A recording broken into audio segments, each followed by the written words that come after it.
ఆదాబ్ షెహన్షా. మరి తమరికి ఈ కానుక నచ్చినట్లేనా? చాలా నచ్చింది. మా పెళ్లి రోజు సందర్భంగా అందరికంటే అందమైన కానుక మీరే ఇచ్చారు. నేను మీ చిన్ననాటి స్నేహితురాల్ని. మీ ఇష్టాలేమిటో నాకు బాగా తెలుసు. అదే మీలో ఉన్న ప్రత్యేకత. ఈ గులాబీ పూలైతే చాలా అందంగా ఉన్నాయి. వీటి సువాసన కూడా అంతే గొప్పగా ఉందో లేదో మేము చూడదలిచాం.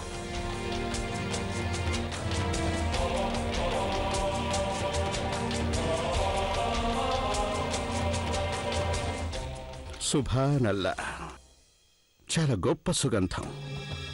ఇదెలా సంభవం? ఈ సువాసన చూశాక జలాల్ స్పృహ కోల్పోలేదెందుకు? తమరికి ఈ సువాసన అంతగా నచ్చిందా? నిస్సందేహంగా. అందుకే మేం మళ్ళీ దీని సువాసన మరోసారి అనుభవించదలిచాం. ఇది అసాధ్యం. ఏమన్నారు మీరు? ఏం లేదు, నేను కేవలం ఖుదాకి కృతజ్ఞతలు చెప్పుకున్నాను. మీకు నేనిచ్చిన కానుక నచ్చడం నా అదృష్టం. అన్నట్టు రుఖయ్య బేగం, ఉత్సవం ఆరంభమయ్యే వేళవుతుంది. మాకింకా చాలా పనుంది. మా పెళ్లి రోజు ఉత్సవానికి ఆలస్యంగా వెళ్ళటం మాకెందుకు అస్సలు ఇష్టం లేదు. చిత్తం, ఇక నాకు సెలవిప్పించండి. ఖుదా ఆఫీస్. అలా ఆఫీస్.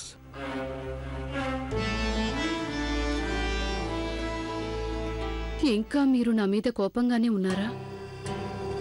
అంటే మీరింకా నన్ను మన్నించలేదా? మీరు నన్ను పూర్తిగా మర్చిపోయారా? నేను గుర్తొచ్చి మీకు కొంచెం కూడా బాధ కలగలేదా జలాల్? అంతా మర్చిపోయారా? నేను మీకోసం చేసినవన్నీ మర్చిపోయారా?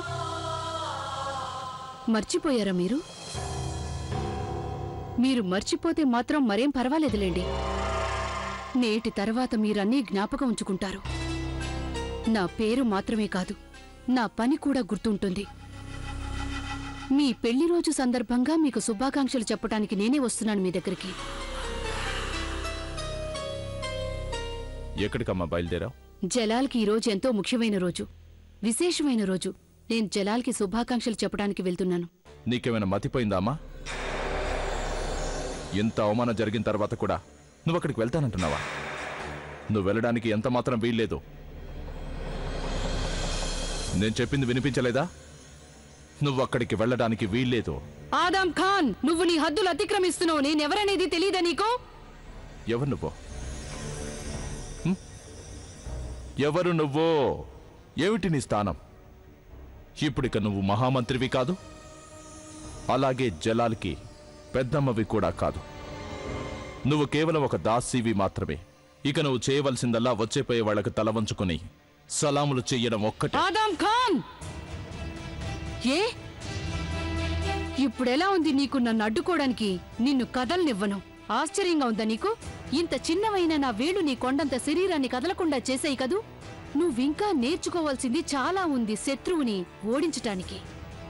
బలం కాదు, తెలివితేటలు చాలా అవసరం.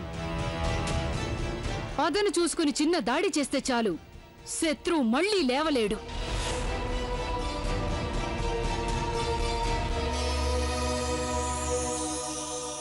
నువ్వు నాకు కుమారుడివి.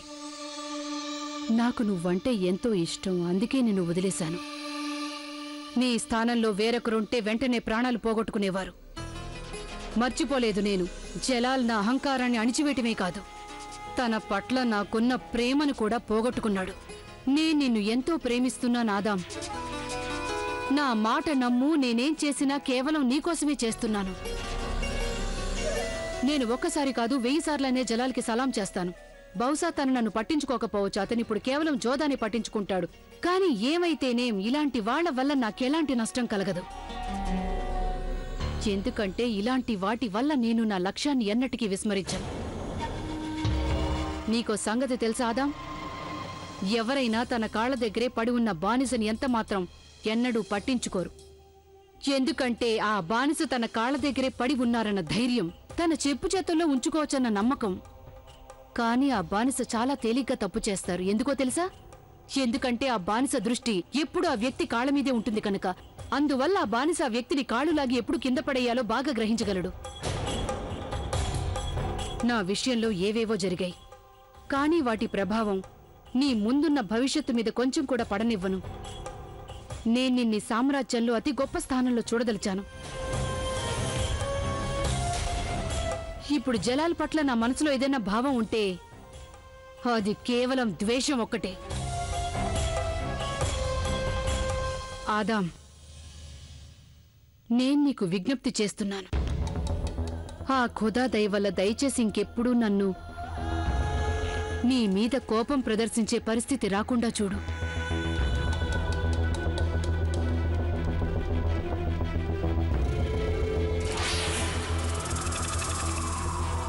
షహీన్షా జలాలుద్దీన్ మహమ్మద్ మరియు జోదా బేగం వేంచేస్తున్నారు. సలాం అలైకుం అమ్మీజాన్. ప్రణామాలు అత్తయ్య గారు. చిరంజీవ, అమ్మీజాన్, మీరు మమ్మల్ని ఇద్దరిని రమ్మన్నారట? నేటితో మీ ఇద్దరి సాంగత్యానికి ఒక ఏడాది సమయం గడిచిపోయింది. ఇది ఎంతో అందమైన రోజు కదా జలాల్? సరిగ్గా చెప్పారు అమ్మీజాన్. ఇది నిజంగానే చాలా అందమైన రోజు.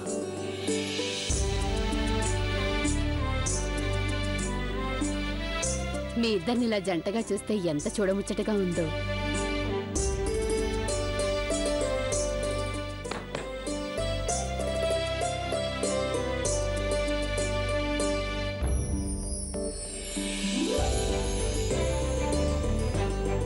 మీ ఇద్దరి కోసం నేను ఇస్తున్న చిన్న కానుక ఇది.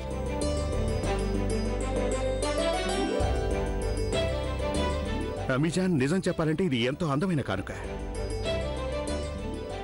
ఇది మీ ఇరువురి జంట కంటే అందమైందేమి కాదు. దీన్ని నేను జతగా చేయించాను. మీ ఇరువురు కలకాలం కలిసి ఉండాలని ఖుదాని ప్రార్థిస్తూ వీటిని తయారు చేయించాను. ఖుదా మీ ఇద్దరిని అన్ని వేళలా కాపాడాలి, మీకు అంతులేని ఆనందాన్ని ప్రసాదించాలి. జోధా, నువ్వు నా కోడలివి మాత్రమే కాదు, కూతురువి కూడా. అందుకని తల్లిగా నేను నీకొక సలహా చెప్తాను. మగాడు సామ్రాజ్యాలు స్థాపించవచ్చు, కాని కాపురాన్ని కేవలం ఆడది మాత్రమే కాపాడగలదు. ఈ సూత్రం సదా గుర్తుంచుకో. సలాం హుజూర్. మహామంత్రి గారు షహన్షాకి శుభాకాంక్షలు చెప్పాలని వచ్చారు. మేము ఆవిడ్ని కలవదలుచుకోలేదని వెళ్ళి చెప్పు. అలాగే ఉత్సవానికి కూడా తను రానక్కర్లేదు. కొంచెం ఆగుదాసి. జలాల్, షెహన్షా తన ఆదేశాన్ని మార్చుకోమని చెప్పేంత తాహతు నాకు లేకపోవచ్చు, కానీ ఒక తల్లిగా కుమారుడికి విజ్ఞప్తి చేయగల హక్కు ఉంది కదా నాకు. అమ్మీజాన్, మీరు... జలాల్, నువ్వు నా తండ్రివి కదూ. నేడు నీ జీవితంలోని అత్యంత విశేషమైన రోజు. అది మాకు తెలుసు అమ్మీజాన్, కానీ మాకు ఆ వ్యక్తి మా చుట్టుపక్కల తారసపట్టం కూడా ఎందుకో ఇష్టం లేదు. జలాల్, ఇవాళ నువ్వు అందరి శుభాకాంక్షలు స్వీకరిస్తావు. అందరూ ఉత్సవంలో పాల్గొంటారు. పైగా నువ్వు ఖైదీలకు కూడా తీపి తినిపించబోతున్నావు. ఆ ఖైదీలలో చాలా మంది ప్రవర్తన నీ పట్ల దుర్మార్గంగా ఉండేది. అలాంటప్పుడు మహామంగ శుభాకాంక్షలు అందుకోవడానికి అభ్యంతరం దేనికి? ఆవిడ కనీసం ఆ ఖైదీల పాటి కూడా చేయదా? తను కేవలం నీకు ఆశీస్సులు ఇవ్వడానికి వచ్చింది. అమ్మీజాన్, ఇంతవరకు ఆవిడ అందించిన ఆశీస్సుల భారమే మేము మోయలేకపోతున్నాం. మాకు తెలుసు, ఇవాళ ఆవిడ మాకు శుభాకాంక్షలు చెప్పడానికి రాలేదు, మా ఇద్దరిని ఆశీర్వదించడానికి రాలేదు, మా బాగు కోరుకోవడానికి రాలేదు. ఈ బంధాన్ని తునాతునకలు చేయడానికి ఆవిడ ఇక్కడ దాకా వచ్చింది అమ్మీజాన్. అలాంటి వ్యక్తిని కలవటానికి బదులు మేము ఖైదీల్ని కలవటమే మంచిదని భావిస్తుంటాం. కనీసం వాళ్ళ ఉద్దేశం ఏంటో తెలుస్తుంది. కనీసం వాళ్ళు ఆత్మీయంగా నటిస్తూ ఈవిళ్ళగా మమ్మల్ని వెన్నుపోటు పొడిచే ప్రయత్నం చేయరు. మీరన్నది నిజమే షహిన్షా. మహామంగ మన సంబంధం తెంచేయాలని ప్రయత్నించారు. కానీ షహిన్షా, తమరితో ఆవిడ బంధం నిలుపుకోవాలని ఆవిడ ఎన్నో త్యాగాలు కూడా చేశారు. అందుకైనా మీరు ఆవిడ్ని కలవచ్చు కదా. ఈ మాట మీరంటున్నారా జోధా బేగం? ఆవిడ మీకు చెడ్డ పేరు తేవాలని ప్రయత్నించింది, మిమ్మల్ని మీ భర్త నుంచి దూరం చేయాలని ప్రయత్నించింది. చాలా విచిత్రంగా ఉంది జోధా. నిజంగానే మీ మనసు చాలా పెద్దది. ఆవిడ చేసిన పని నీచమైందే, నేను కాదండం లేదు. కానీ మీరు మీ మనసుని ఉన్నతంగా ఉంచుకోవచ్చుగా. కనీసం ఈ రోజైనా ఆవిడ ఆలోచనలు ఫలించలేదు కదా. భగవంతుడు మనిద్దరినీ వేరు కానివ్వలేదు. ఇవాళ మనిద్దరి మధ్య ఎలాంటి అపార్థాలు లేవు. ఒక రకంగా చూస్తే ఇలా దూరమైన కారణంగానే మనిద్దరం చేరువ కాగలిగాము. మహామంగ పనిని కుట్ర వల్ల ఇదంతా సాధ్యపడింది షహిన్షా. చూసావా, నా కోడలు ఎంతో తెలివైంది. ఇప్పటికైనా కోపాన్ని వదిలే జలాల్. ఆవిడ్ని లోనికి రమ్మని చెప్పు. చిత్తం హుజూర్.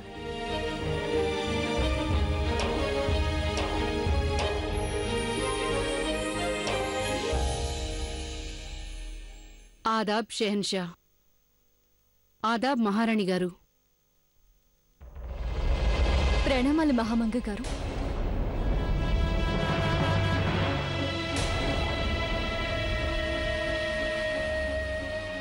ఎలా ఉన్నారు మహామంగ మీరు?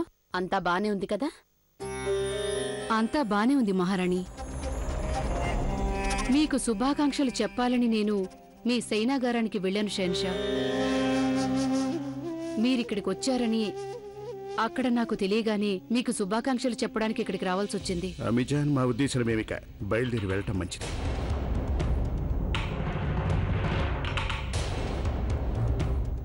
షెహన్షా, పెళ్లి రోజు సందర్భంగా మా శుభాకాంక్షలు స్వీకరించండి. ఇక మేము బయలుదేరతాం అమిజాన్. మేం చూసుకోవాల్సిన పాలన వ్యవహారాలున్నాయి.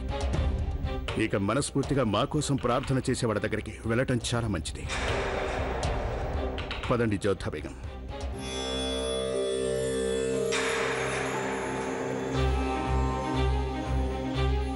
దీన్ని మీరు నా చేతికిచ్చేయండి. నేను దీన్ని జలాలకు అందజేస్తాను. చిత్తం. ఇక మాకు సెలవిప్పించండి మహారాణి గారు.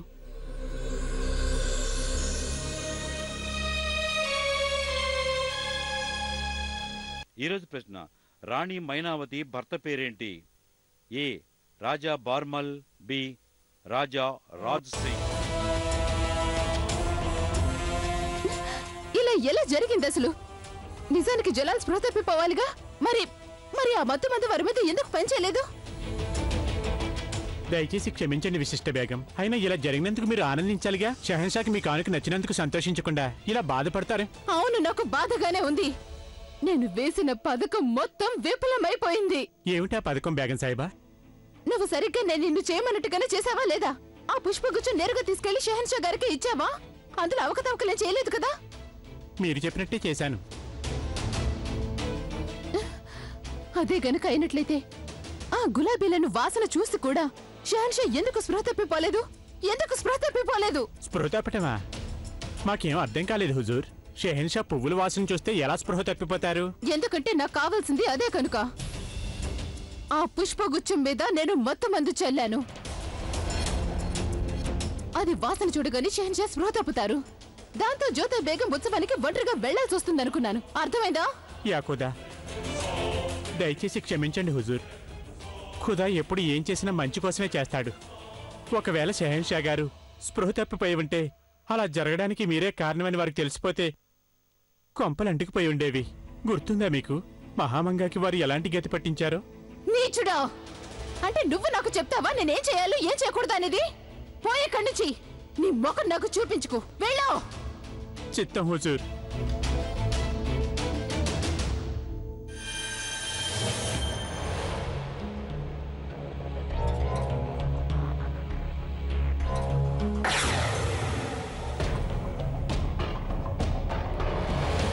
పాపం జోధా బేగం ఈ నపుంసకుడికి పుట్టినరోజు జరుపుకునే అవకాశం కల్పించారు. నేను ఆవిడకి అన్యాయం జరగనివ్వను. ఆ ఉత్సవానికి షెహన్షాతో పాటే కలిసి వెళ్ళాలి జోధా బేగం.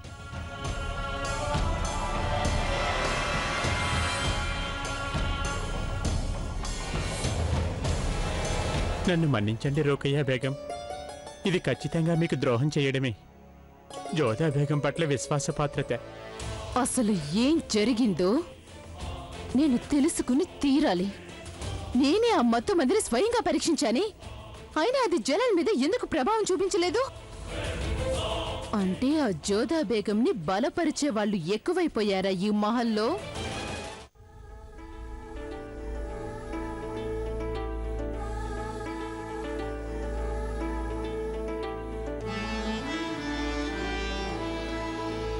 జ్ఞాపకం ఉందా మీకు జోధా బేగం? ఒకప్పుడు మీరు కూడా ఇలాగే ఆమీరులో దానాలు చేయటం జరిగింది.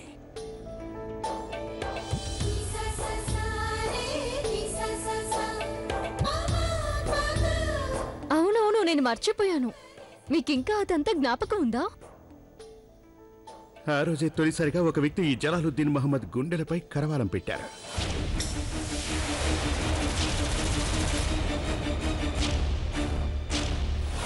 ఆ రోజు మీరు మా శిరస్సును ఖండించేసేవారు. షహిన్షా, ఆ సమయంలో ఆ పరిస్థితి వేరు, ఇప్పుడు ఈ పరిస్థితి వేరు. రెండింటిలో తేడా ఏమిటో? మరి ఇప్పుడు మా విషయంలో మీరేమనుకుంటున్నారు?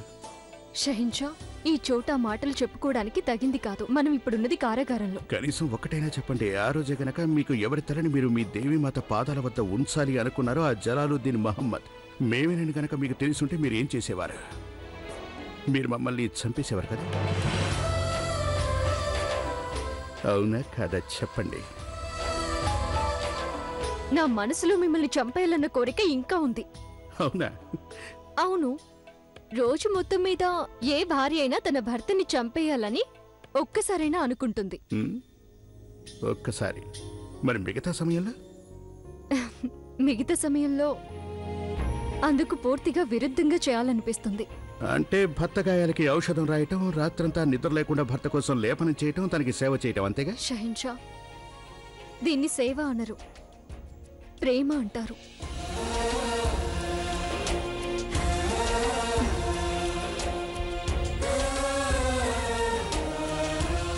చాలా మంది భార్యలకుండే సహజ లక్షణం ఇది. ముందేవో భర్తని చేరువ చేసుకోవడానికి తనకి బాధ కలిగిస్తుంది, తర్వాత మరింత చేరువ చేసుకోవడానికి ఆ బాధని తొలగించడానికి ప్రయత్నిస్తుంది. మిగతా వాళ్ళ గురించి కాదు జ్యోతా బేగం, ముందు మీరు మా గురించి ఏమనుకుంటున్నారో చెప్పండి. షహిన్షా, ఆ దర్జీ మీ ఈ దుస్తుల్ని సరిగా కుట్టినట్టుగా లేదు. వీటిని ముందు సరిచేయమనండి. ఇవి మీకు ఎంతో బాగున్నాయి. మాటని దాటేసే నైపుణ్యంలో కూడా మీకు మీరే సాటి జ్యోతా బేగం. మేం మిమ్మల్ని ఒక ప్రశ్న అడిగాం, ఆ ప్రశ్నకు మీరు మాకు ఇంతవరకు జవాబు చెప్పలేదు. జవాబు చెప్పండి. ఇప్పుడు మీరు మా గురించి ఏమనుకుంటున్నారు? ప్రతి ప్రశ్నలకి భార్యలే జవాబు చెప్పరు. కొన్ని మాటలు భర్తే స్వయంగా అర్థం చేసుకుంటూ ఉండాలి. వెళదామా?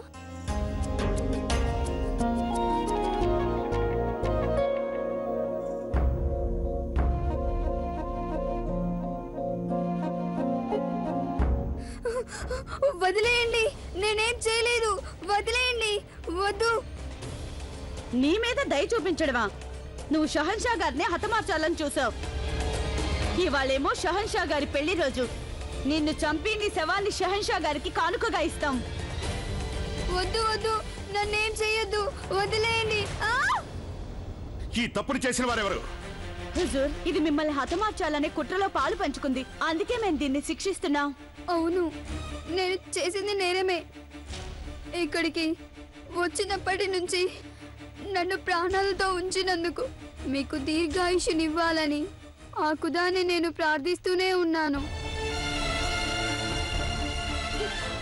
నేను బెనజీర్తో చేతులు కలిపింది నిజమే, ఎందుకంటే ఆవిడ నాకు యజమానురాలు గనుక ఆవిడ ఆదేశాలు పాటించడం నాకు తప్పదు. నేను మరీ పొట్టిదానైనందువల్ల నన్ను ఎవరు పనిలో పెట్టుకునేవారు కాదు. అందుకని నా బతుకు తెరువు కోసం నేను బెనజీర్తో చేతులు కలపవలసి వచ్చింది. స్వయంగా మేమే తనకి మరణశిక్ష విధించినప్పుడు మధ్యలో మీరెవరు తనని శిక్షించడానికి? ఏమనుకున్నారు మీరు? మీరు తనని హింస పెడితే మేము ఆనందిస్తాం అనుకున్నారా? ఇవాళ చాలా పవిత్రమైన రోజు మా జీవితంలో. అందుకని మేము మిమ్మల్ని శిక్షించకుండా విడిచిపెడుతున్నాం. కానీ ఇంకోసారి ఇలాంటి తప్పు గనక మళ్ళీ జరిగిందంటే మేము మిమ్మల్ని క్షమించి విడిచిపెట్టాం. ఇక ముందు ఎప్పుడు ఇలాంటి పొరపాటు జరగదు. వెళ్ళిపోండి ఇక్కడి నుంచి.